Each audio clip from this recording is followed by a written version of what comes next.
Good morning. Good to be here.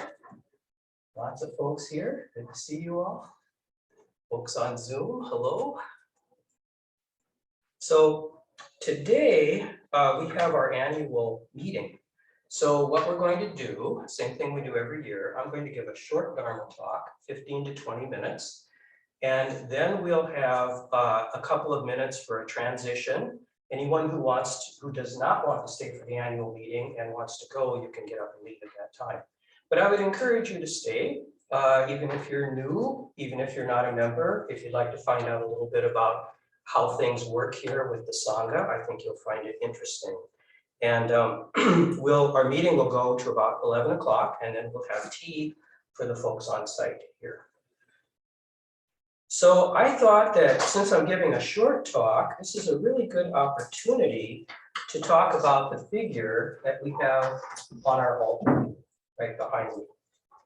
And I'd like to talk very briefly about the history of who has been on the main altar at MZMC. For years and years, we had Manjushri. Manjushri, the Bodhisattva of wisdom, as many of you know.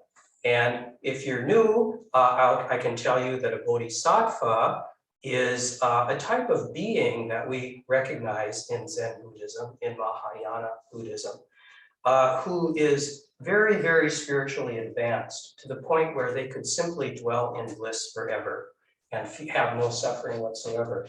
But they choose not to enter into that. They choose to stay here and help all beings. And they don't want to be liberated until all beings can be liberated. So this is our ideal, the helper.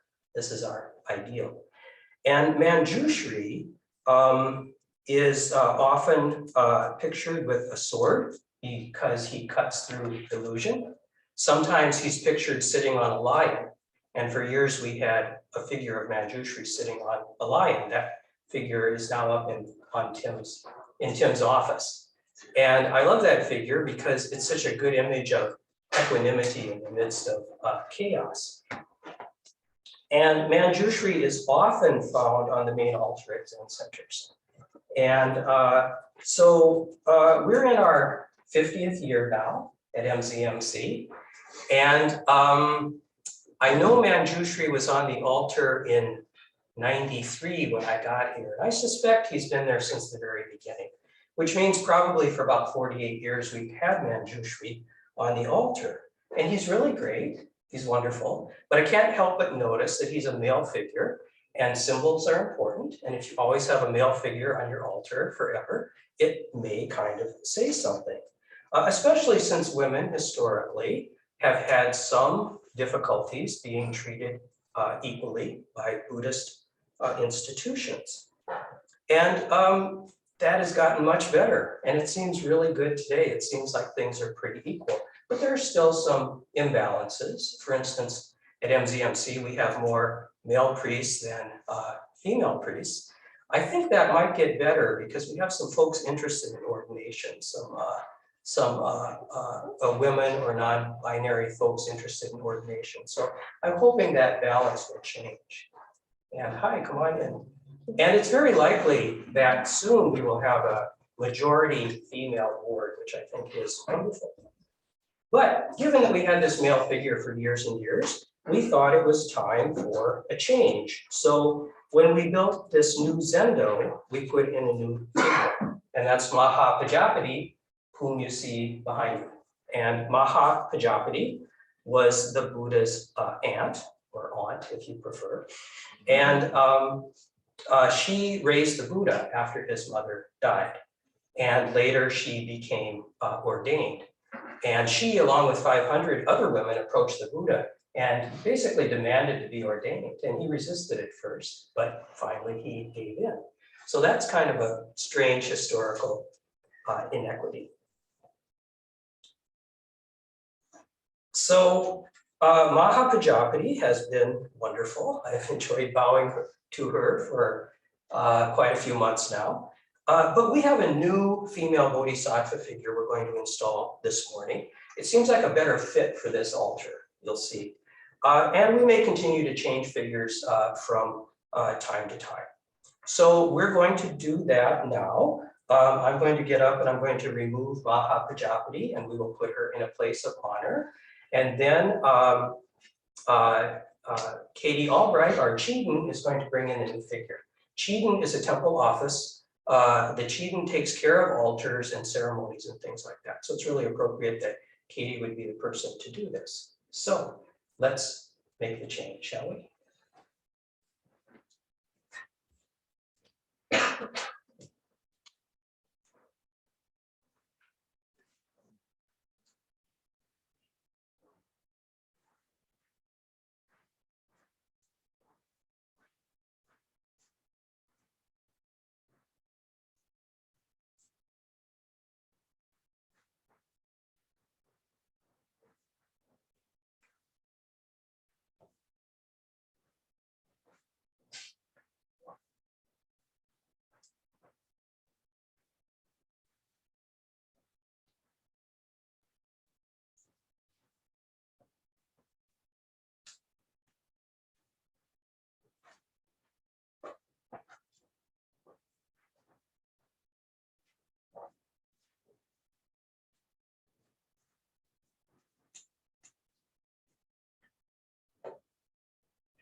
Thank you, Katie.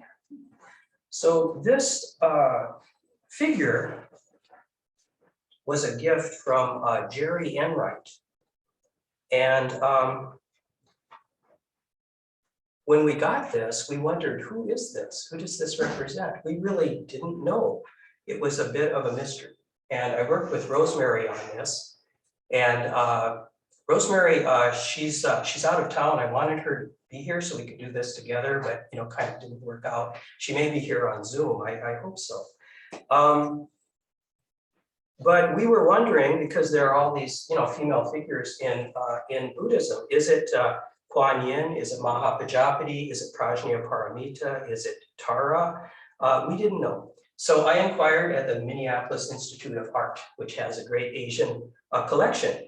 And the reply was the Chinese art curator, Dr. Lu Yang, said he believes it is a Chinese sculpture of a bodhisattva from the Qing dynasty, dating to perhaps the 19th century. So it's pretty old. It's also, by the way, really heavy, as Katie can attest. It's remarkably heavy.